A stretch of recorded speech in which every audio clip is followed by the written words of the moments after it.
today I spoke with Paul. Paul is a podcasting legend in car detailing, and we had the most incredible conversation about the 80s, the music, the cars, and of course we spoke car detailing, and we actually stumbled onto mental health, and it was brilliant. Thoroughly enjoyed it. All of the links to everything that Paul and I discussed will be in the description. I hope you enjoy this podcast as much as I loved talking to Paul, because we had a great one.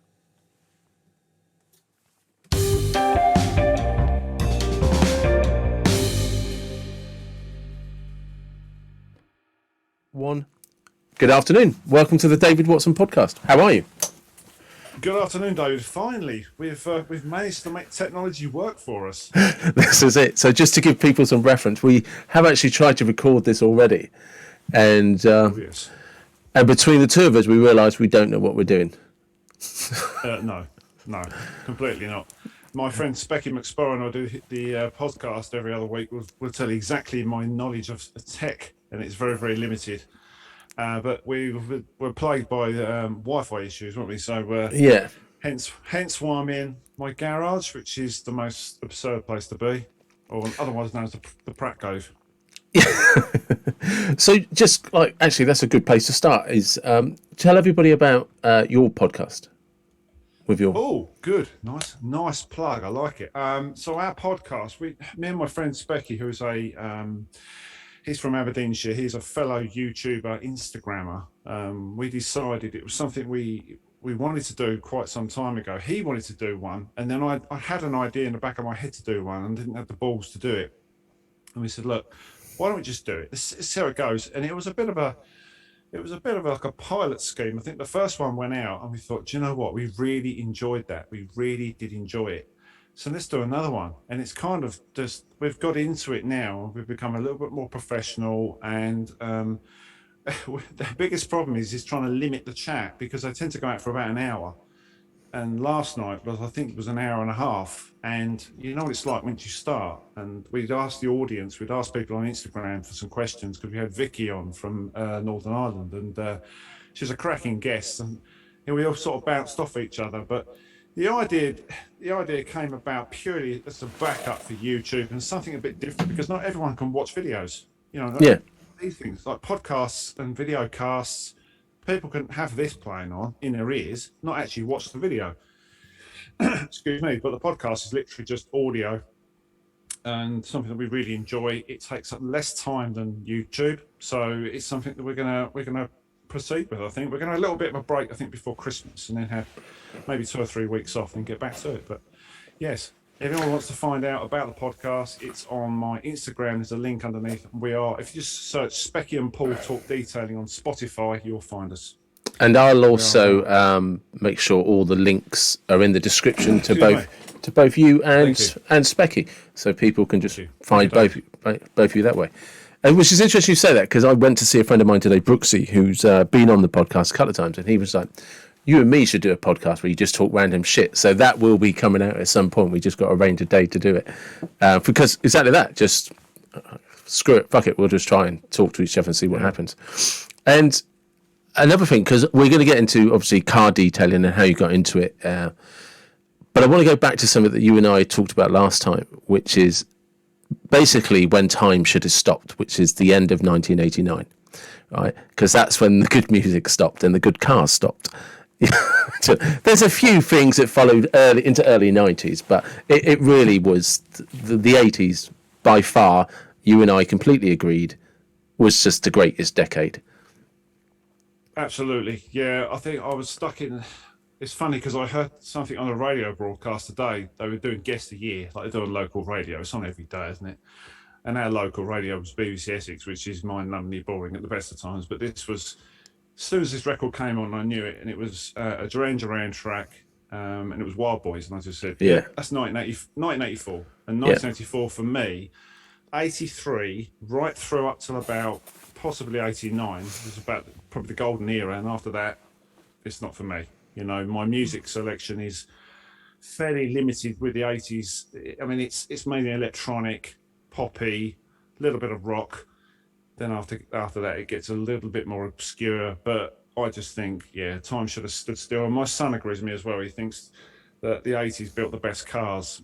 Yeah. Kind of looking wise, very, very good and nice looking cars and a lot more character. But to drive them every day, yeah, maybe not.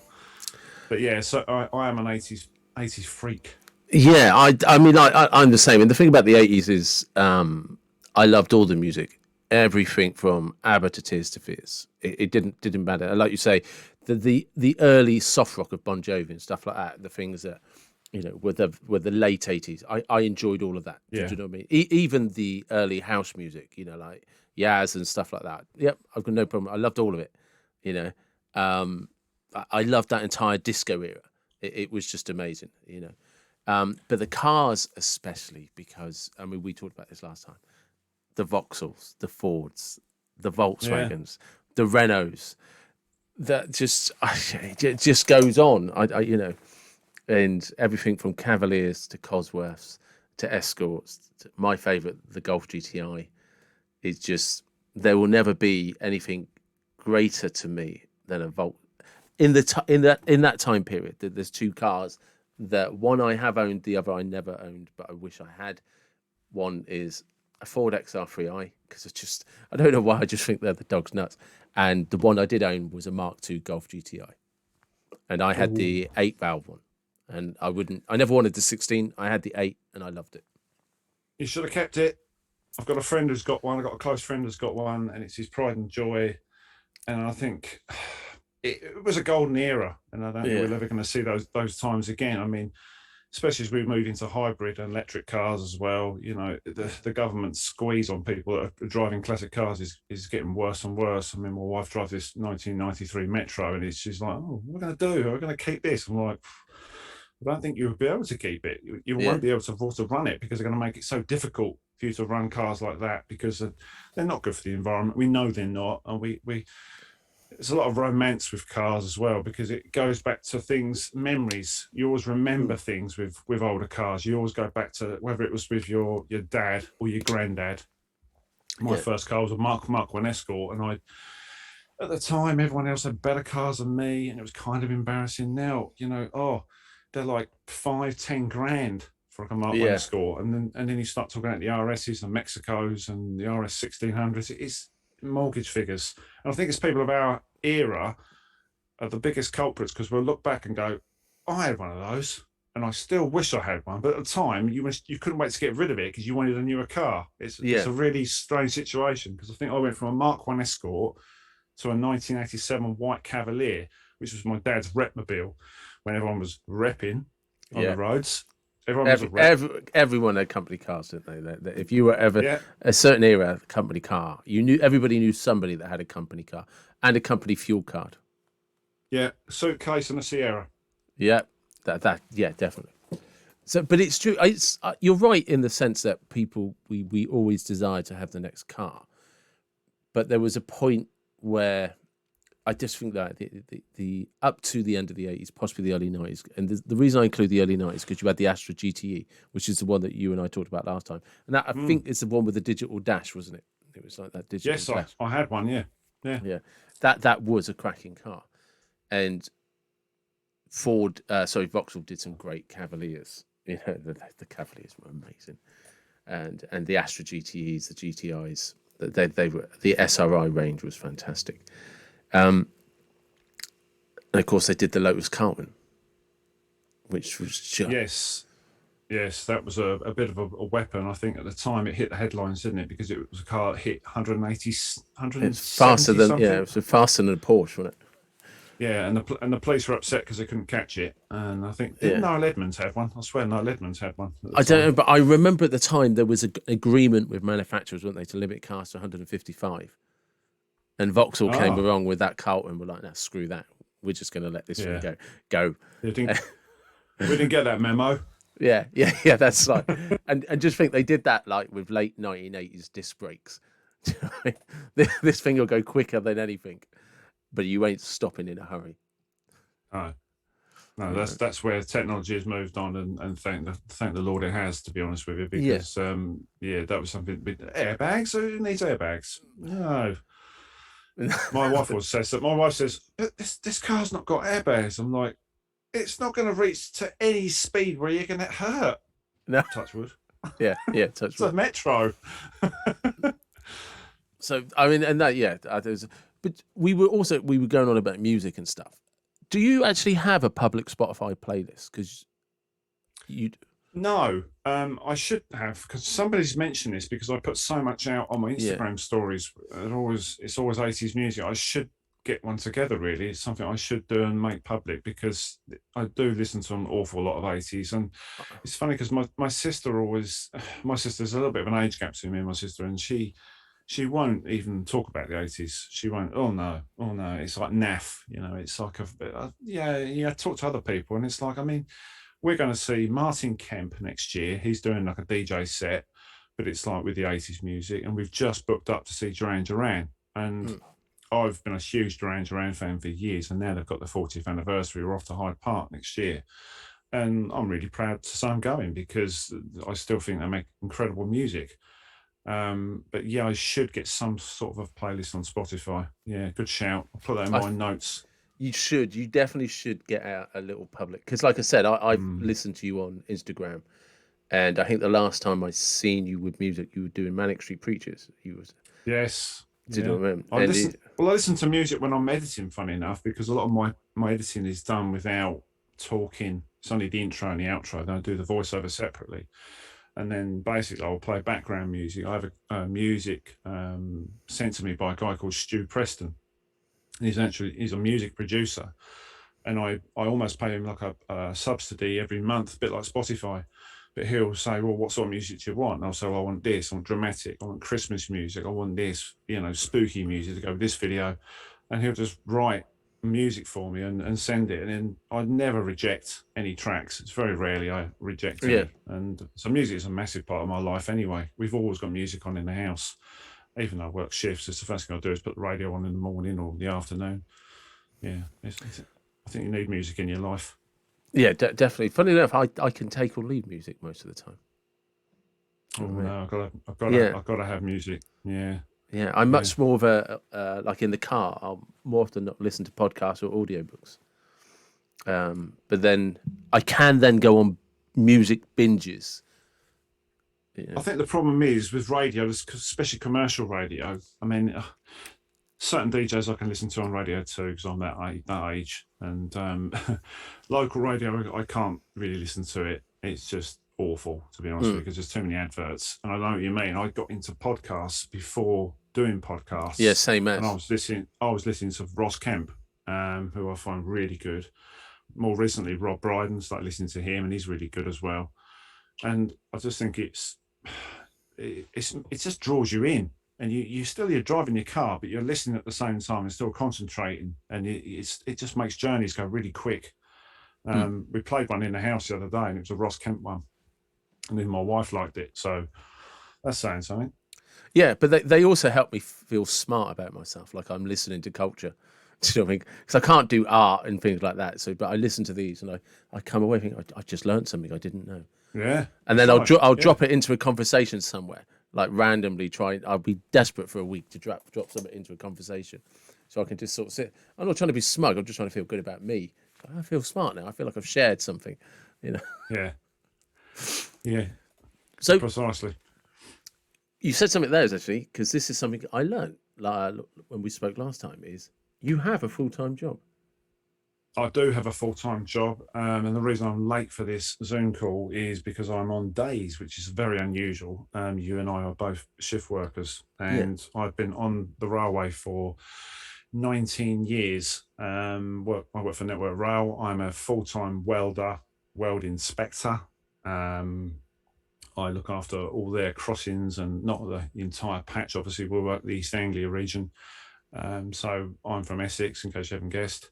So we cover Essex, Suffolk. So as far as London bound we go is Chelmsford, and then the other way we go right to Cromer and right at the Norfolk coast.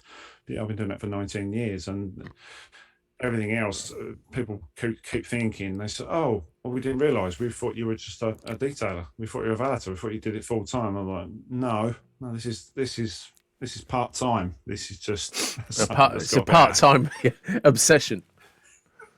Yeah, yeah. Oh, definitely. Yeah, it is a huge part of my life. I mean, if I think that is every week, because one week I'll be doing a podcast, which is detailing car related car care, and then the following week I'll be editing a video, or the week after. So it is 24/7, and I try and cut this part of my life off to my wife, because the poor woman has to tolerate all this all the time, and I know she's interested in part of it, and she does get involved.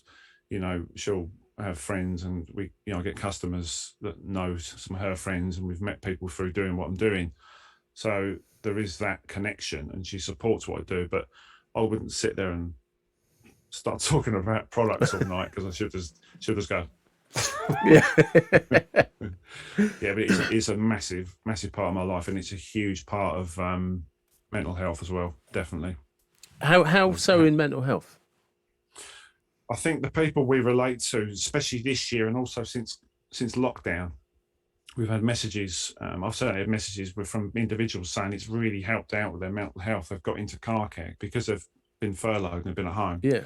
They've started looking after their car in a much more in-depth way. And then watching some of the videos, some of the older videos as well, some of the tutorials, listening to the podcast, and then got into it. We had a message, me and the host, Specky. He said, "Did you get this message?" I said, "Yeah, I just got it." And it was from a driver, and he'd been doing this long drive, and he said, "I've been listening to you guys, and I just got into it." He said, "Oh, it's brilliant. It's fantastic. It's really helped me." He said, because a lot of people have very solitary jobs. So car detailing in itself is very solitary. Being stuck in a workshop with you talking to a car all day can be very mind-numbing. I don't think I could do it all the time. Besides the physicalities of it, it's extremely exhausting doing it anyway. But I think we've helped a lot of people just deviate from everyday life and to get into a hobby that's accessible by everybody, to be honest with you.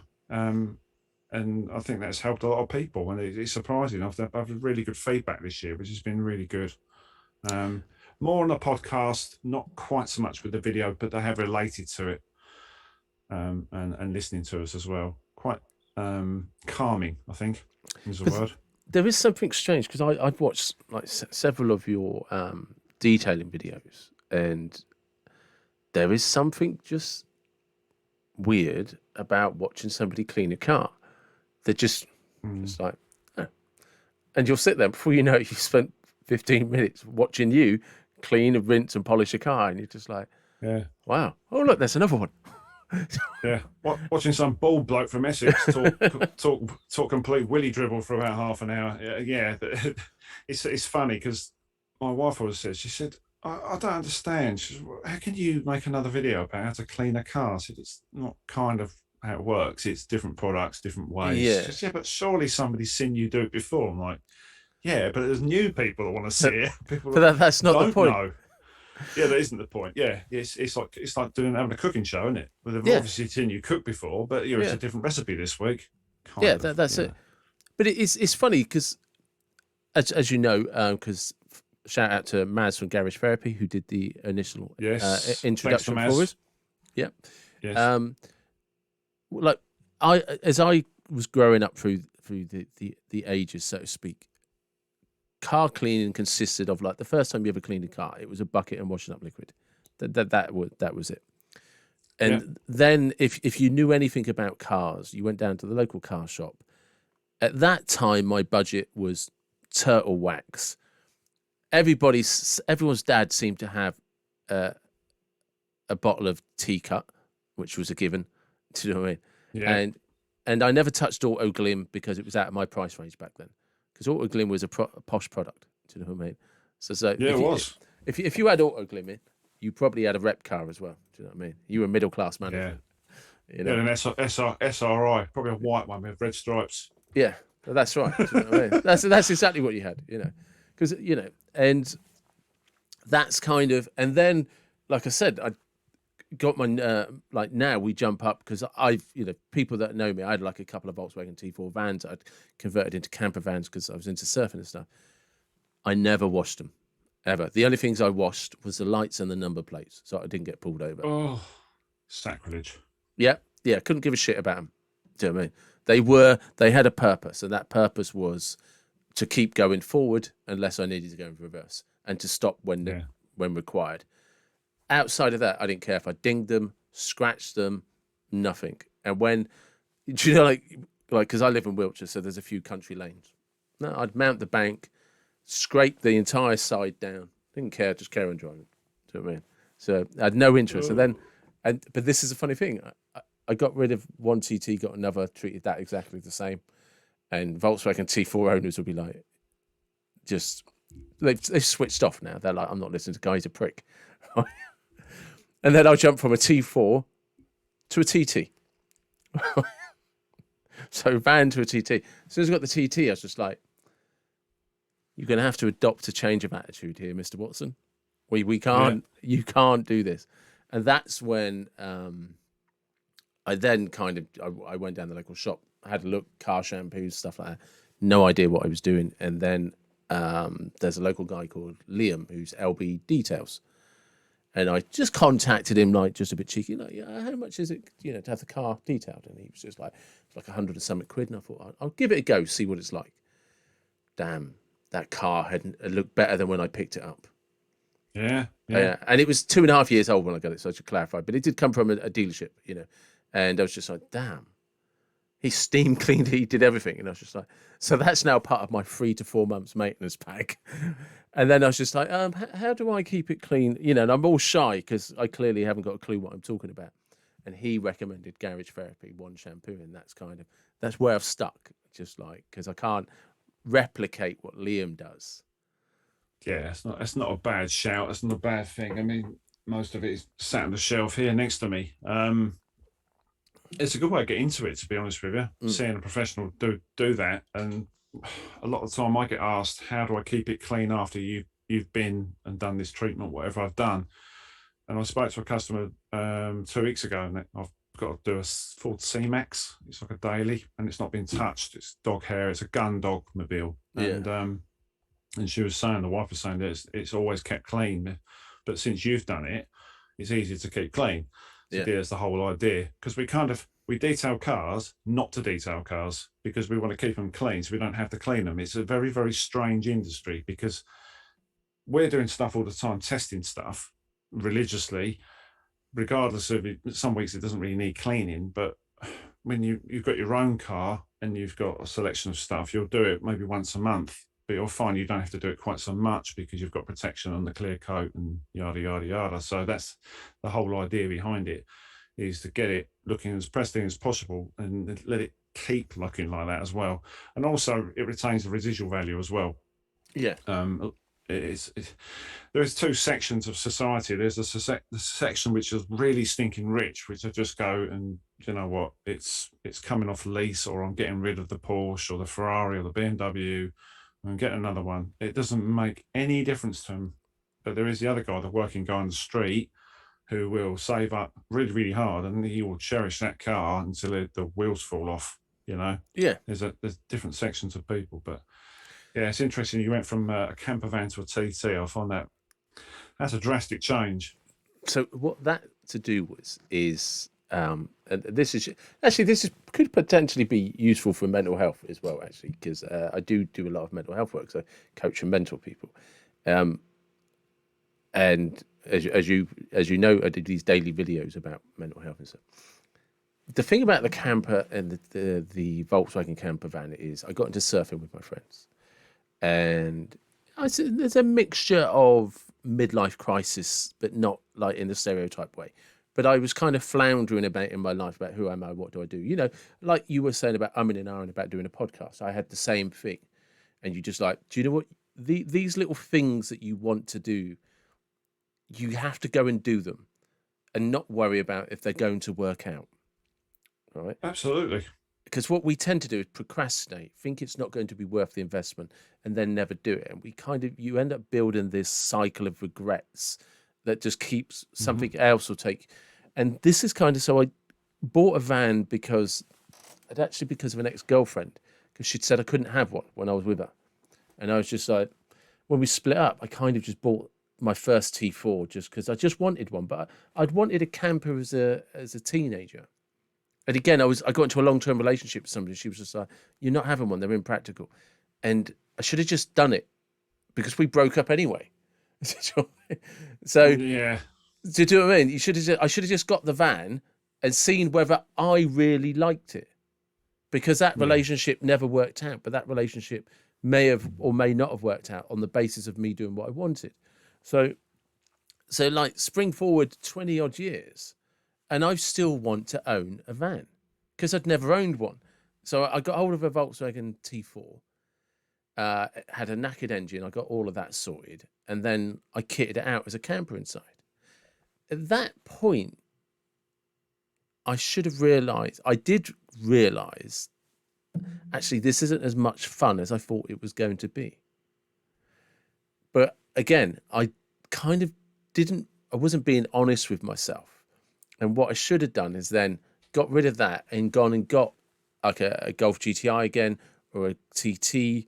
I should have done, because actually at heart, I'm a boy racer. I'm a dickhead at heart in a car, and I love it. Do you know what I mean? That is who I am. But what I did was thought, what I need is a different T4 with a bigger engine, and could do another conversion because I like pissing money up against the wall. And I did another conversion and spent another few grand doing that. And it was just like, turns out I still don't like them. And that's right, because nothing's changed. You didn't like the first one. And at that point, so what I did in the first lockdown, I was having another set of mechanical problems like you do with 20-year-old vans, your daily drivers. And the fuel pipes went. I thought, right, fuck it, fix the fuel pipes at the front, and just sold it for £1,000. First person that came along, just took it for £1,000. It was worth about £3.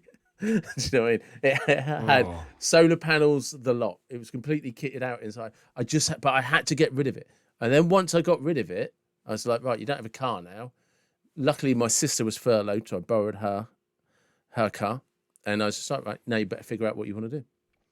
And I kept itching, and I looked at all sorts, but I kept going back to Audi TTs. And then I found one. And I just messaged the guy with a little cheeky offer, which is like about £1.5 grand less. It was £1 less than he had it up for. You got it? Yeah. Well, he said I can't do it for that price, but he did it for 16.5, including delivery from a place just outside Colchester down to Wiltshire. Ah, all right.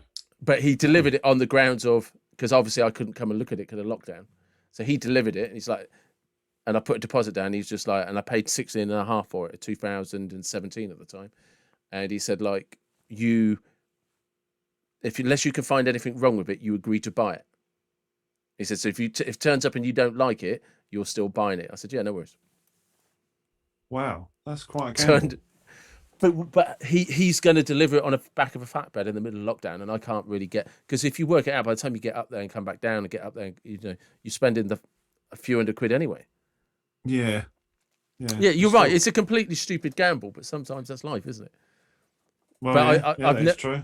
I've never been disappointed. It come up the road on the back of this flatbed. I was just like, shit, I've just bought a TT, and I hadn't even test driven it, and I was just like, that is gorgeous. I love it. And I've never lost that feeling, and I've had it nearly 2 years now. Job done. But it's that going, and that's when I then like started getting into cleaning it, detailing it, and like I say, it's that mental health. So now I look ahead every week to see if I'm going to have a few days of it not raining, and if it's not going to rain, and it could be dry, I'll wash it. I'll wash it and completely hoover it out, because I'm really proud of something that I own and that I love. And I want it to, honestly, I want it to always look good. And that's because of car detailing. So I completely get people who say it changed their mental health, because it did mine. It actually changes you in a way that it's methodical as well. There is stages to it, as you've probably seen on the videos. And I think that makes you a bit more, I wouldn't say military the way you think, but it does certainly make you think a bit more in a methodical manner in how you do things, and a bit more common sense approach, because most of it is common sense. There's no witchcraft in it. There's not, these chemicals, you don't just throw them on the car and then there's suddenly the car's blinging like that. It doesn't work like that. And you do get into the tools and the accessories and everything else, and you start getting like the racking systems, and everything has to go back where it is. It's quite funny, because my wife will say, how comes you can fold all the microfiber towels, but you can't put your socks away? I'm like, It's true though. yeah, It's true. I can't really answer that because it is No. true because I'm so methodical about all this. Although none of this is really in any order because it gets moved around every week. But I will like worry if I drop a towel on the floor. I'm like, oh, it's like one of my babies. It's got to go to wash quick. But that's it. And he's out. I have microfiber cloth for washing, and I have microfiber cloths for wiping down. They never cross over. No. Do you know what I mean? And the funny thing is, they're all blue, and I still know which ones are which. Oh, that's clever. Yeah, I haven't got a clue. Mine are colour coded, but I'm like, hang on, I can't remember which one I picked up for the glass. Which one was the body? I can't remember, but I know where the wheel ones are. I know exactly where the crummy ones are. I've got a bag of not so good cloths, and then I've got a box up there and some more down there in a bag, so I know exactly where they all are. They're all folded, and most of them come from the same company as well, so I know pretty much which ones are which. So, yeah, quite handy. So, how did you get into the hobby of detailing? From a friend. One of my friends, he actually used to work in a local electrical shop on Mersey Island, where I live in Essex, and I went to school with him. And he's always had nice cars. He had like a Honda Civic Type R, then he had a Subaru Impreza. He had a couple of Subaru Imprezas actually, and I think it was the blue one he had, the Hawkeye one. He started getting into machine polishing, and he started really getting into it. And I said, "Oh, what's that?" And he said, "Oh, it's car detailing." I said, "What are you on about detailing?" And we had a chat about it, and he said, "Oh yeah, you want to start getting some bits and pieces, trying your car." And funny enough, a guy at work had been doing a few bits and pieces, and he said, "Yeah, you'll love it, Paul." And I literally just started like that, and I bought a clay bar kit. I borrowed a machine polisher from a guy at work, taught myself how to use a machine polisher, watched loads and loads of videos, which everybody does. And I literally just got addicted to it. It was awful. I'd still be out there at 6 o'clock at night in the summer months. It was like getting dark, still be doing stuff. Then the neighbours were going, "Paul, your car looks like glass. What have you been doing?" And I was like, "Oh, yeah, it's this, that, and the other." And then it got really addictive. It's just a hobby. That's how it started out. It literally started out as a hobby. And then I started doing other people's cars. Everything else came after. The social media and everything else all came after. Purely and simply because I was into what I was into. It's crazy how that happens though, isn't it? Because it's and that was what, about 14, 15 years ago. Yeah, I'd say, I mean, YouTube, I started doing cars 14, 15 years ago, possibly, yeah, they're around 14, 15 years. And then YouTube started 5, 6 years ago, along with Instagram and Twitter. Twitter didn't really do a lot to share the videos, but it was more the Instagram, where the product reviewing came in, and it went hand in hand with the reviews for YouTube because it was the biggest platform at the time to get videos out. And I didn't actually intend in doing YouTube. I was putting really short videos out on Instagram, really short. I would literally hold my works phone like that and just do a quick chatty bit. And then a guy said to me, one of my friends said, "Paul, why don't you start YouTube?" "Oh, I don't know if I can." And I was really, really nervous. I was awful. And it has really boosted my confidence, because it does boost your confidence. If you can stand in the street and talk to a camera lens with people walking around you, then A, there must be something wrong with you. And B, you must have balls of steel and rhino skin, which is me all over, to be honest with you. But the wife loves you anyway.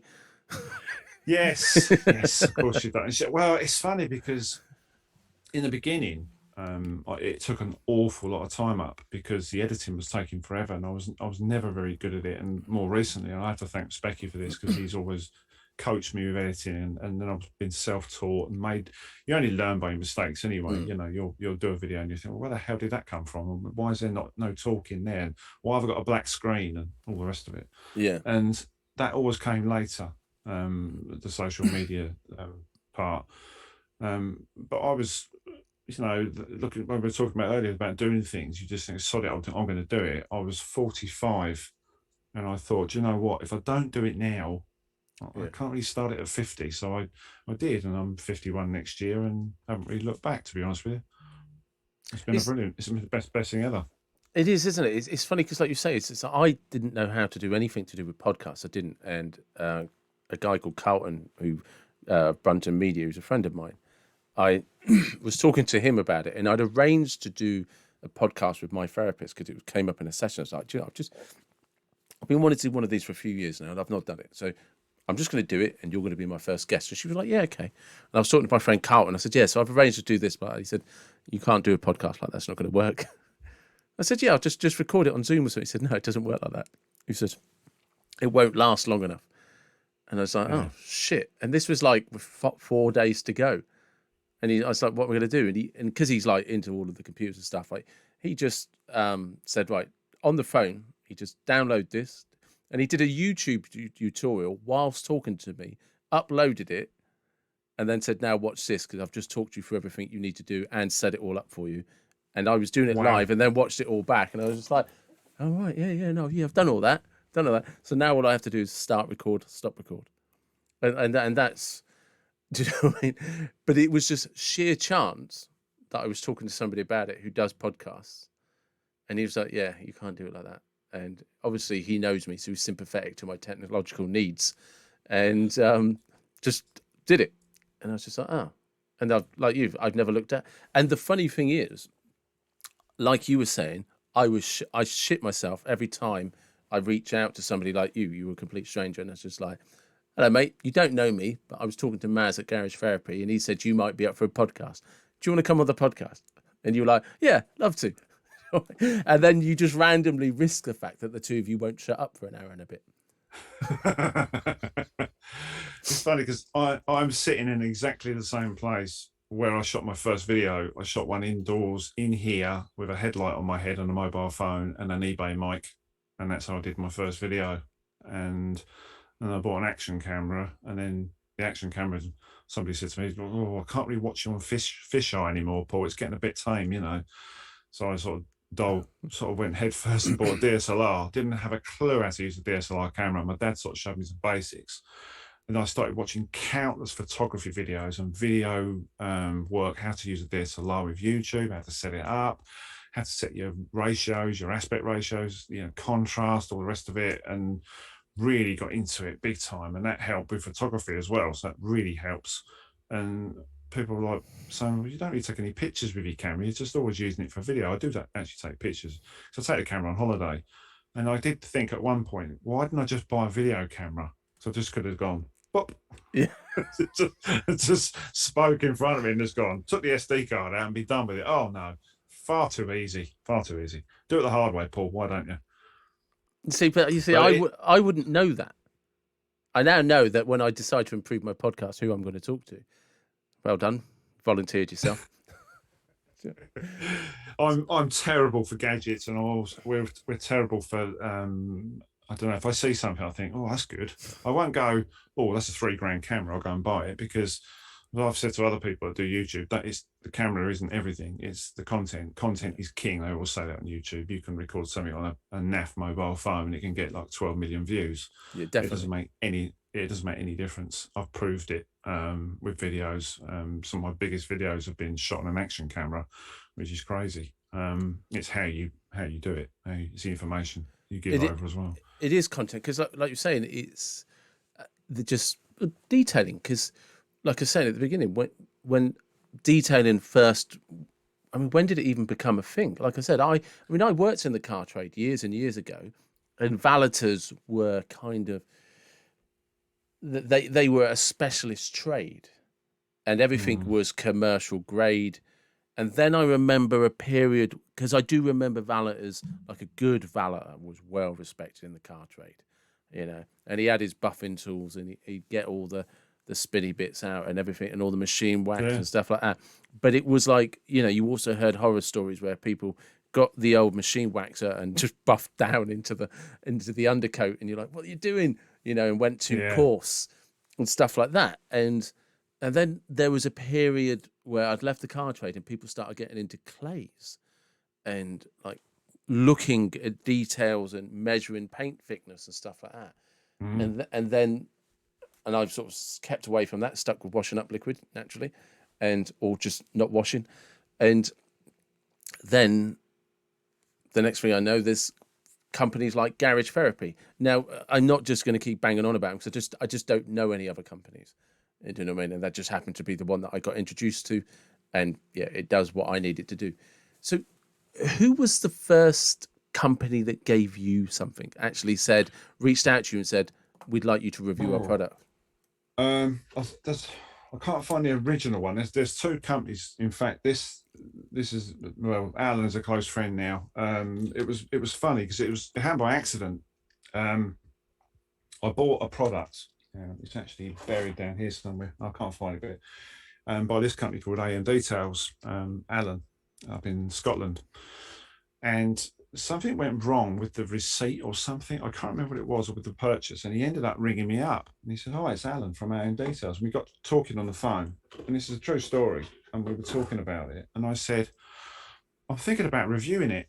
He goes, "Yeah, do it." He said, "Put it on Instagram." And I said, "No, but I'm thinking about putting it on YouTube." And it was one of the, I think it was like the third video I did, second or third video, but that was when it became really serious, because the first two were like trials. And it was Auto Glands as well. They're a huge company. And Auto Glands and AM Details started sending me bits and pieces. And it kind of snowballed with some of the smaller brands. And it was, at the time, I thought, I don't know if I'm doing the right thing, because most people that were big on YouTube were doing things like autoglue, like this, not this particular product, this particular brand. They were, doing this because they knew that people would watch it and search it, because I was unaware of YouTube searches and Google searches at the time. So I thought I was making decent content. So they were getting some decent views, but it was literally a conversation on the phone. And they said, "Well, we'll send you a few bits and pieces." And in the end, I've ended up doing their entire range and still get stuff from Alan and all the other different brands. And it's kind of turned over now, where I get products sent to me by the same manufacturers. If they're going to develop a product, they want to know what I think. They value my opinion, which is incredible, including Garage Therapy and numerous other brands. And they will say, "Paul, we're thinking about doing this. What do you think? Honest opinions. Just tell us. Don't worry about if you don't like it. It's not about that. We need your opinion." And I got to learn, just by using stuff, even off camera, how things worked and how they should be used. And it really went from there. So it kind of, I was doing it before YouTube. So I suppose 6-7 years ago, I was actually really serious about the products. And I didn't even know this, but somebody told me that I'd become known as the product guy. And I didn't even know that. Somebody said, "Oh, Paul, you're the product guy. You're the guy that tests products." And I'm like, "Oh, am I? I didn't know that." I've probably got a few more nicknames, but some I can't broadcast. It did happen purely by a conversation and social media. Social media very, very heavily into Instagram. It was constant direct messages from companies. Well, I used to get two or three a week, easy. Yeah, because I recently was watching, I'm going to screw up his name now. I think it's OCD Details. OCD. Is it OCD Details? If I've screwed it up. Could be Martin. Obsessive Car Detailer, Martin. That's it. Yeah, because he mentions you. Yeah, he mentions you. Yeah. On his guy. Yeah, yes. He mentions you and your gigantic hands is the one I said. Yes. He was on about Edward Shovel Fingers, as I call him. Yeah. He was talking about a glove that he was trying out for somebody to admit. And he's like, it doesn't suit me because my hands are just too small. He said, "But Paul Holden, he'll be fine with this." Yeah, he's always mentioning me. I've met him at a car show. He's about this high. But you're 6'5", aren't you?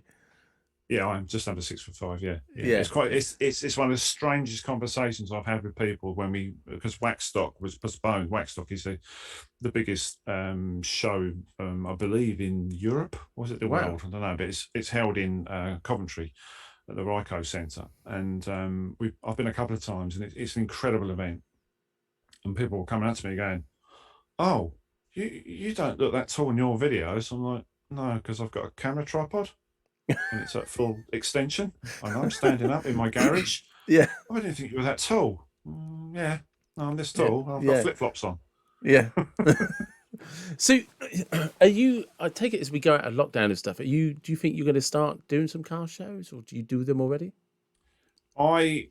It's a really good question, this. So many moons ago, when I first started doing this, another company I got involved with is a guy called Jamie Hines, and he runs a company called Details Passions.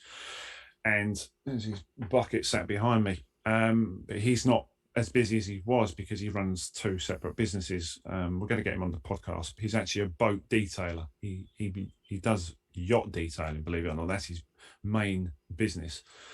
And we were doing actual car shows. So we'd take the products to car shows with a huge inflatable, like a giant dome stand. It's fantastic.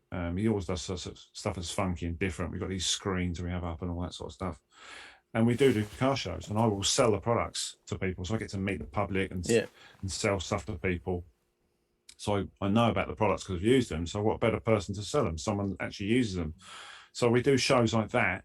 Regarding other shows, I will go to probably car meetings every now and again when I've got time. But the main show is only once a year, sadly, and that's the Waxstock event, and that should be going ahead next year. And the plan is we're going to do a live broadcast from the show and have maybe a Q&A, and then do 2 days there, do the whole event. So that's the plan. Is that you and Specky or you and Martin? That is, yeah. Me and Specky. Specky lives up in Aberdeenshire, so he's miles away. And the plan is to book the hotel and stay down there. And then we're going to somehow do a live podcast. I think there's some equipment we've got to get before we do it, and then we might go on stage. I'm not too sure, but yeah, that'd be good. The plan, isn't it? That'd be good. Yeah, because he says to me, he said, "Well, I'm just going to freeze." He said, "I'm not going to talk in front of people." He said, "You'll be different." I said, "What are you trying to say?" He goes, "Well, you'll talk to anybody."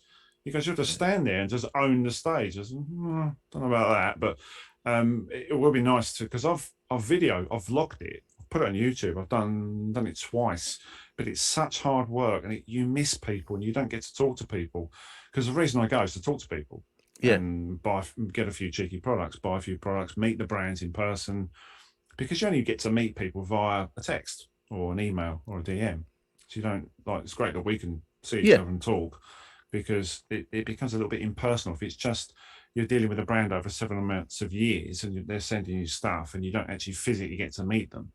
I mean, it's really nice because I get Christmas cards and stuff from brands I've dealt with for years, and I get thanks and things. I also get stuff sent through, and people are like, "Oh, here comes the bribe," it's a bottle of vodka, it's a bottle of cigars for another video, and it's not that at all. I actually do get some really lovely letters, detailed online. Another really good brand, they've sent me letters and stuff and saying, "We love what you do, love that you support the UK detailing industry," because I'm huge fan of obviously small business and that sort of thing. So it is nice. But yeah, that's hopefully the plan. Fingers crossed next year. That'd be a good laugh. Yeah, that'd be good. You'll have to we'll have to stay in touch on that, because even if I can't get up, if I can't get up there, I'll still make sure I shout out on all the social media platforms for other people. Yeah, thank you. Appreciate that. It's a good point that you make about, it's easy to be cynical, but as somebody that has a history with the Volkswagen kind of the guys and how passionate they are,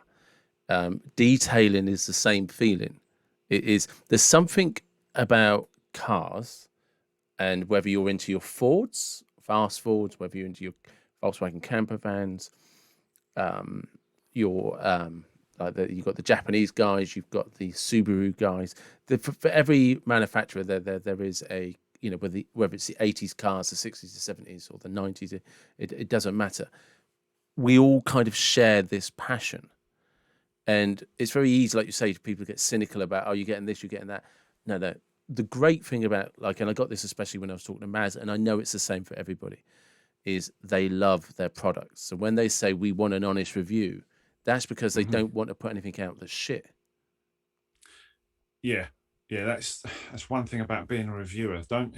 Lots of people will go into being a reviewer because they go, "Oh, good, I got lots of free stuff. It's brilliant. Don't get me wrong. This is incredible. This is just like Christmas every day. It's mad." But you've got a job to do, and that is to make a video and spend 2 days. First day shooting video, and then the second day editing and sharing your thoughts, honest opinion, and obviously camera gear stuff costs money, sound equipment, PCs. Yeah, and that's a huge responsibility. It is, yeah. It is, and there's certain things you can say, and they may ruin that business. They could be really derogatory. They could be very underhanded. But you've got to. That's the skill in it. You've got to. It's no good you coming on camera and just like picking up a product and just going, "Yeah, it's really great. It's brilliant. Yeah, we love it," and just going, because people are just going to go, it's kind of not really enough for me, just because he's saying that, because he's just been sent it. So you have to be very, very almost technical about every single product. And that's where the skill it sort of comes in, and it is a skill and you kind of learn it. And I'm still not 100% sure I'm that great at it, but people tend to watch the videos. Some do really well, some not so well. But it's there to serve a purpose, to help people as well, to guide them and hopefully save them some money as well. Well, because I watched one recently, and again, my memory is lack, but it was you were testing a power washer and the different heads and the different hoses. It's sat behind me, yeah. Yeah, and you just like, you sat there because it's like you changed the hoses and you changed the heads and all of that for different things. And it's just like, and I think they originally sent you a hose, or there was something wrong with the hose, so they sent you an upgraded hose or something like that. And I was just like, yeah, they sent so Big Boy Washer R originally comes from, I think they're made in China. They're shipped to Australia. They're then branded in Australia. Then they're sent to all over the UK and all over the world. And I had to wait for this pressure washer, and it was from the guys at Ultimate Finish, which are UK-based detailing product manufacturer and distributor. Huge website. And they sent this machine down. And the detailing industry, or the enthusiast market, is very, very clicky. You'll get people literally write something off. You know, other people go, oh, wow. Oh, I've not seen that before. Oh, how much is it? Oh, good. This could be a contender, because they get very much stuck in their ways. It's a bit like a golfer using the same golf clubs every single week, and he'll only use a Titleist ball, or he'll only use a certain club. It's that sort of thing. And they're very much, they don't like change. So they sent this machine down, and I did this video, and it got a really good response, really, really good. And then they messaged me again and said, Paul, look, we've got this upgrade pack. We know you like the one you've got, but this is the upgrade. This is aimed at the more of the commercial sector. It's actually called a commercial hose upgrade, fun enough. And they said, the only thing is, it's quite expensive. And I was like, how expensive is it? And they told me the price. I'm like, yeah, that is quite expensive. But then I started looked into it and read how much it was to upgrade your own pressure wash. And I thought, actually, that's not that bad. And since then, it's got, well, at the time of us recording this, it's on 104,000 views. Oh, so yeah. It's done really well. The interaction has been insane. The pressure washer video has done about 20-odd thousand, I think 25,000 views. But the actual upgrade part, which I thought was going to dive bomb, has done really well. So very strange. But yeah, I've kept, I use this quite a lot. I've got, Specky will laugh at this because he thinks I've got 12 machines. I haven't. I've got 4. One which I haven't tested yet, which is because a Chinese company reached out to me through Amazon, and they said, do you want to test our pressure washer? And I said, okay. So they sent me a link. That link wasn't available in the UK. It was only available in the US. So I said, right, okay, it's not available in the US. They sent me another one which looked completely different. And I looked at it and I thought, I've got to be honest, it doesn't look great. It's kind of like AliExpress night, you know. Yeah. So it's not good. I opened it up when we all know what that means, don't we? Yeah, and I just thought, oh my God, this is right. So I emailed them back. 2 bits, I think one bit was missing, one bit was broke. Emailed them back. They said, okay, we'll send you another one. So I then told my mate, and he went, oh, for God's sake, not another pressure washer. So there's this in joke with all these pressure washers. But I bought my first one. I then sent it to my the host of the podcast, dear old Specky, because his one broke. So I sent him my old one. I ended up with another new one, which I bought myself, and then ended up with this one. And I've got another one there, and I've got another one sat behind me, which is from another company, which I've reviewed as well. That one didn't go quite so well. They had to send me a spare part for that one, but it all makes for great content. So yeah, it's good fun. See, because I've got a pressure washer, but what I don't have is a hose that's long enough to get from the garden tap at the back all the way around to the front house. So I just go out of a bucket now. And I discovered that after I'd spent like 80-odd quid on a special offer pressure washer.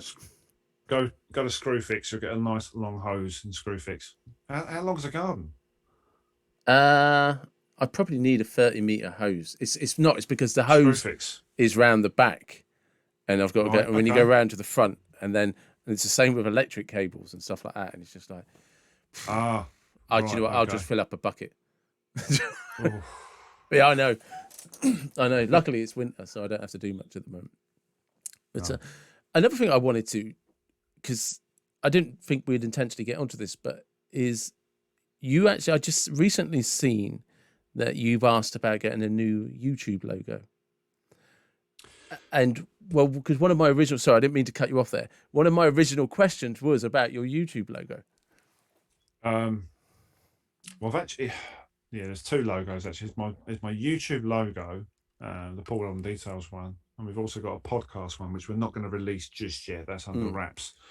Yeah, the podcast logo kind of needs a little bit updating. But it spins and it's shiny, and it's just like this was actually done by Jamie, who runs Details Passions. He's a very, very clever guy. Then the guy that designs the merch, this is quite funny, is our mechanic.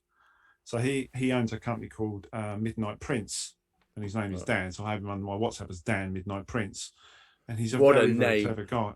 Yeah, he's a very, very clever guy. It's one of those people. I didn't think, if you looked at him, you think he's just a mechanic, but when he does designs for you, you just think, well, how did he do that? Yeah. He's done my t-shirts, my hats. He's done everything for me. It's funny, isn't it? Because you see what he can do, and you're like, how did you become a mechanic? How are you not doing this? Well, I said this to him, I said, mate, because we ended up with the mugs and everything and the key rings. I did the merch with him, and I said, mate, you're really good at this. You've like missed the boat. And he's like, yeah, but I haven't really got time to do it, because he'll literally do, because he works in a tyre fitters, and then he works as a mechanic in the afternoon doing his own mechanics. So he's got a van and everything, all the equipment's on it, and he'll come around your house and do it. And then the other side of his business is the printing. So he'll do, embroidery stuff, flyers, you name it, key rings, all the stuff it used to do with printing. But there isn't quite enough work for him to go full time in doing the printing. But yeah, so the logo was designed by a guy that polishes boats and sells detailing products, and this was done by a mechanic. It's cool because I loved it. As soon as I seen it, I was watching it, I was just like, I want that logo. I want a spinny silver, because I've got like a picture off Canva, which is just a microphone and it just says the David Watt. And I was just like, at the time, because I did it myself, I was like, oh, I'm really impressed with that. And then like I said, 50 odd episodes later, and I'm watching one of your videos, and I'm just like, bastard. That's a fucking. I want that. I want something. I want a good logo now. Well, the intro. There was another old intro. I used to have one, a car doing a burnout, and then it would show my name, and that was the original logo. And that was in the really older. That was the older videos. I've still got the clip. It's on my documents, and then he said, "Oh, you need a new one." He said, "This isn't really detail related. I've actually got a couple of outros as well, where my name drops in water, and it makes the noise, and all the water flies out of the way." This isn't making me feel better about mine. and I said to him, "How did you do that?" He's like, Yeah. I'm like, yeah, all right, okay.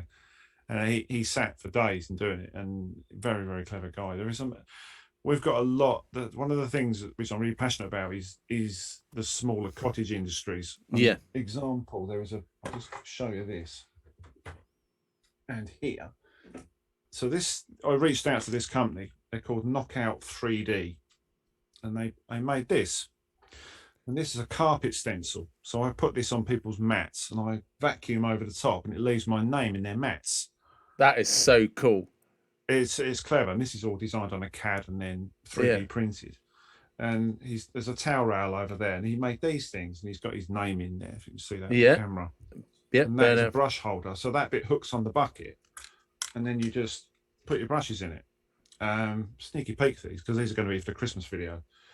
He's got wax applicator holders and all sorts of stuff, and he said, he said, do you fancy doing some work together? I'm like, yeah, great. He said, have you got any ideas? We'll have a chat. And I've got a few ideas for some bits and pieces, and that's what's great about the small businesses in this country. We've got some incredible businesses. All the brackets in this garage were made by a guy that I know, and he knew someone that had a metal press and had a machine, and they just decided selling them. So all the racking, the bottles there, it's all from the UK, all from small businesses. That's right. There is, I'm massively. If I can find, I call them hidden gems. If I can find a company that does stuff that's nobody's seen before, I'm like, I'm going to latch onto that because that looks really good. Sometimes works. 90% of the time, doesn't always work though. Some people just go, yeah, that's garbage. Yeah, for sure. Yeah, for sure. But it is, do you know what I mean? It is, like you say, there's this thing, there's something about, it's probably the same in the boating industry, like your friend who does the yacht detailing and stuff, and the car industry, but there's all these crossovers, and everything that they have in common is the passion. I used to go every year, or not every year, but yeah, for a period of time, every year I'd go to at least one Volkswagen show. And eventually you realize you are seeing the same products, the same people, but you're also sharing the passion, But once you've done like Volksfest or Vanfest, I don't know what I can't remember what they call it now, and then you do like VW World, and you do, then you start going around the country doing different ones. Some are bigger, some are smaller, some are big 3-day events and all that. yeah it's the only one I never did. I never did Bug Jam. I never got up to there. I don't know, not any particular reason. I just kind of had done enough shows by that time that I never got up to Bug Jam, but I believe it's one of the better ones. Yeah. I think we did the Jimmy's Farm one, because that's near us. That's in Suffolk, and I can never remember the name of it. It was quite a big one. There used to be. I don't know if they're going to start it up. I live near Salisbury, and just around the corner is Wilton, and they used to do, the Earl of Pembroke did a supercar festival every year, and I don't know if he's. Yeah, I'm not. I think it was called the Festival of Cars. It might have been the Festival of Cars, but it did like supercars every year, and I don't know if he's planning on redoing that. Moving into like next year or the year after, I suppose none of us know where we're going or what we're doing, do we? No, absolutely no. So I'm going to finish very briefly, but I just wanted to ask you like one last thing, and this is a magic wand scenario. Is it? Can I borrow some shampoo? No, we're good. I still got. It's raining, so I'm all good for products. I'm all good in detailing. But I will say, if there's anybody out there who's listening to this, if you want to come on a podcast, message me, because I always need guests. So I'll whore myself out for that. You can do product placements as much as you want, because I need guests. But no, I want you to imagine it's a magic wand scenario. You can go back to the 80s, right? You can go back to the 80s. Yeah. Right. What are you driving and what are you listening to? Oh, that's a good one. A blue Olympian blue Mark 1 RS. This is very Pacific. RS 2000, perfect. 1973, and probably listening to Whitesnake. Yeah, and long hair, because I used to have a lot of hair. and I'd probably be sad and have it in a ponytail. And that is definitely the perfect place to stop. Thank you very much. Thanks, David. It's been an absolute pleasure. So that was this Brilliant episode of David Watson Podcast with Paul, and I hope you enjoyed it as much as I enjoyed talking to him. If you really did enjoy it, please take the time to check him out on social media, follow him, hassle him, and ask for that Spotify playlist. And as discussed, I will put all of the links in the description, and please check out everything that Paul does, and feel free to like and subscribe to both of us. Thank you for listening. Take care.